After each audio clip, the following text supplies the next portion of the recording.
Kejadian penangkapan terduga kurir narkoba terjadi pada Sabtu dini hari pekan lalu di Jalan Rapokaling, Makassar, Sulawesi Selatan. Dari hasil penangkapan terduga harus dibawa ke rumah sakit, namun korban meninggal saat menuju perjalanan ke rumah sakit. Bahwa peristiwa penangkapan yang diduga sebagai penjual narkoba dalam hal ini sabu itu telah ditangkap anggota kita. Di dalam penangkapan itu terjadi perlawanan sehingga terjadi pergumulan di situ, mengakibatkan ada luka memar di sebagian badannya. Dan pada akhirnya si yang kita duga sebagai tersangka ini meninggal. Dengan barang bukti yang sudah rekan-rekan lihat, ada barang bukti sabu, ada bukti timbangan dan uang serta hasil cek urin menunjukkan bahwa yang bersangkutan positif narkoba dengan jenis sabu.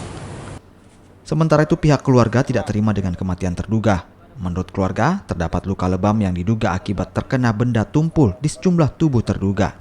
Kini ke-6 anggota polisi dari Sat Narkoba Polrestabes Makassar harus menjalani pemeriksaan di Propam Polda Sulawesi Selatan. Itu terkait dengan permasalahan ini, Propam dari pagi kemarin sudah langsung turun ke lapangan. Kami koordinasi langsung dengan dari Dokpol. Intinya kami melihat bahwa memang benar apa yang disampaikan oleh Pak Dokter tadi. Dan terkait dengan itu dari kemarin pun kami sudah mengamankan 6 anggota yang diduga apa yang tadi disampaikan. Namun demikian kami juga akan melihat bukti-bukti apa yang akan disampaikan atau mungkin kita dapatkan.